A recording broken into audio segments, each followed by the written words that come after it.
Hi everyone, this is Group 16 and we are here for the final presentation of our project, title analysis and redesign of a fountain pen.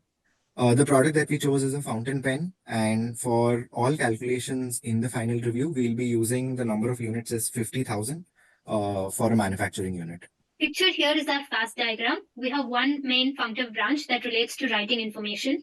From our function component mapping matrix, we see that many components share the function of optimizing ink discharge. There are components with same functions, indicating the opportunity to explore part consolidation.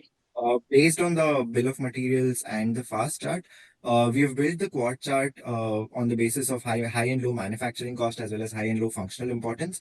And basis this table, we have highlighted the high manufacturing cost and high functional importance as 4 parts: part 6, 9, 10, and 11. Beginning with the product family design platforms and modules, based on the recommendations from the interim report, we have decided to move feeder housing and container and sealing wall from platforms to modules as they individually occur in different designs in the primary and secondary variant. We analyzed the assembly to find the highest impact parts on the manual assembly time. The top two parts were the sealing ball and the retraction mechanism inner part. As we can see on the quad chart, these parts can be considered for redesign. As we can see, the inner and outer retraction mechanism share the same function to prevent dryness and optimize discharge, so we look to combine the two parts. Starting with the sealing ball, the original design took 9.85 seconds to be assembled into the feeder housing. We improved the design for manual assembly by incorporating a snap fit, eliminating the need for it to be held down for subsequent assembly. We added features for easy insertion, and we also provided locating features for easy orientation. This had no major impact on the function of the component, but it slightly increased cost due to the texture and chamfer incorporation. We were able to reduce the assembly time from 9.8 seconds to 5.1 seconds. Now moving on to the retraction mechanism parts, the two parts needed to be aligned properly and it drove the assembly time to be 8.45 seconds. By consolidating these parts, we eliminated the need to align them.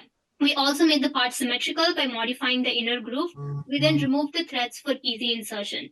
This had no major impact on the function of the component, but it slightly decreased the cost due to part consolidation. The assembly time was reduced from 8.5 seconds to 3 seconds. For automated assembly, on the basis of the quad chart as shown previously, we again went back to parts 9, 10, and 11. And before we redesigned using the principles, we got the insertion and automated cost to be $0.54 and $0.152 respectively. And the total assembly cost was around $2. This is the table showing the calculations in terms of handling, insertion, and the total assembly cost. For automated assembly, post redesigning, that was merging parts 10 and 11, we got the insertion cost to around $0.36 and the handling cost is $0.648. No major part function effect was observed, while there was a decrease in overall part reduction, which led to overall reduction in insertion time. Addressing the modifications in the design, we incorporated 4 DFA principles. The first one is reducing the part count by merging the inner and outer part of the retraction mechanism. At the same time, we incorporated DFA principle 13, which said to avoid adjustment as soon as these two parts were integrated. The scope for adjustment while automated assembly was eliminated. Speaking about DFA 7 and 10, which was facilitate orientation and features for easy insertion, we decided to add gears to the stopper so that it would facilitate better alignment and it would ensure motion transmission with precision. For the calculation purposes, we can here see that the part elimination has directly contributed to total assembly cost reduction, as well as total insertion cost has now reduced. Coming to the process selection, we chose one part from the manual assembly, that is the consolidated inner and outer part of the retraction mechanism. The assembly is done by fitting the 2.5 mm dia protrusion to the stopper. Hence, the tolerance is plus or minus 0.1 mm for a tight interference fit, as you can see from the next slide. The body is free to rotate inside the stopper with a wider tolerance of plus or minus 0.5 mm. Hence, with these tolerances fixed and the material being ABS thermoplastic, the selected process was injection molding that justifies high production quantity. The other part chosen from the automated assembly was the retraction mechanism stopper. The tolerances are defined in the next slide. Similar to the previous part, the tolerance for the interference fit is plus or minus 0.05 mm, and the overall length and the outer diameter should be maintained within plus or minus 0.5 mm for general assembly considerations. Hence, using these tolerances and the material chosen to be stainless steel 316L, we can select the process as machining. On analyzing the manufacturing cost before redesign, adding up to a total of 40.6 cents per part. After redesign, adding up to a total of 40.7 cents, indicating that it is slightly higher than before due to the slightly higher mold cost. Coming to the design for manufacturing, we ran DfM Pro on the part that needs to be injection molding, where we got two suggestions. One was to remove any internal depression, and the other was to increase the draft angle for the cylindrical surfaces. The final redesign is shown in the next slide. So it is based on three DfM principles for injection molding. That is, one is DfM principle 3, which is adding draft angle to the outer surfaces so that the part can be demolded easily. The next one is the seventh principle, which is to avoid internal depression. Due to this, we eliminated the thin walled protrusion that was initially on top of the surface. And the next principle is the eighth principle, which was to integrate fasteners, hinges, and locators, due to which we eliminated grooves and integrated the inner and outer parts, as you can see from the consolidated isometric view. The impact of the redesign was that the part functionality was improved while there was no significant difference in the manufacturing cost. The only difference was that the cost increased by about 0.09% after the redesign. As discussed in process selection for retraction mechanism stopper, we did the analytical calculation for machining process.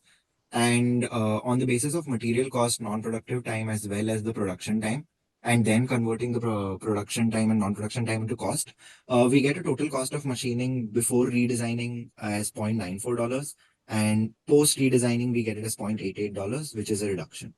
Addressing the modifications suggested by DfM Pro, the first image shows us that the gears had sharp corners, and that is not suggested because it always leads to difficulties in achieving precision with milling and calls for expensive unconventional operations like perhaps EDM. Keeping these principles in mind, we redesigned the gear to change it from bevel to spur gear as shown in the 2D isometric 2D cross-sectional view on the side.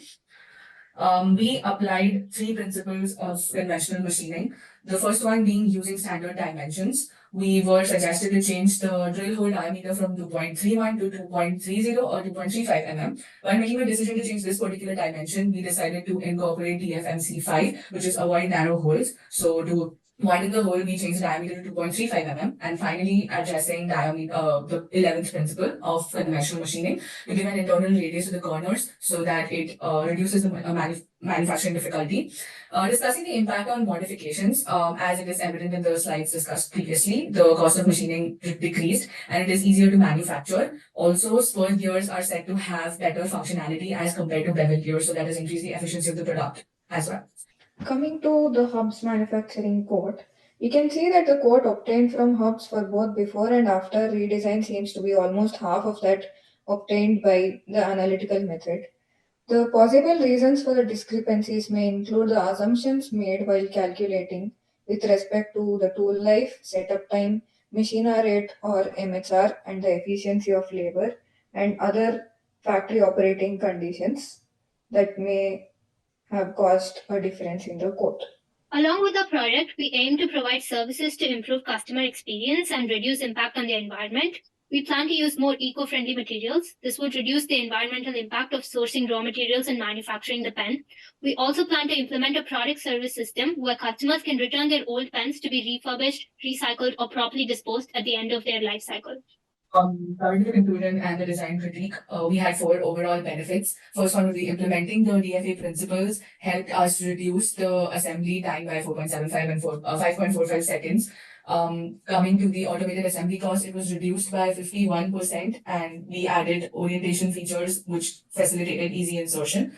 By adhering to the design for manufacturing analysis guidelines, we managed to create a product in compliance with the guidelines and while obtaining a marginal increase in the total cost by around 0.09%. For the retraction mechanism stopper, the total cost of machining was reduced by 6.38% by redesigning in accordance with DfM Pro suggestions. Coming to the design critique, as discussed previously as well, the pros would be while replacing the bevel gear, we achieved a more efficient design as it facilitated better transmission alignment and ease of manufacturing. And incorporating standard dimensions for conventional machining helped reduce the total cost by 6.38%. We had a con in our design, which would be that while applying the DFM principles to the injection molding part, the cost increased by 0.09%, so that isn't good. Addressing what would be different while starting the design approach this time, we would like to explore avenues for design for disassembly and repair because that would enhance the product's lifespan. We would also like to explore sustainability by incorporating recyclable materials and eco-friendly manufacturing processes. With that, we conclude this presentation. Thank you.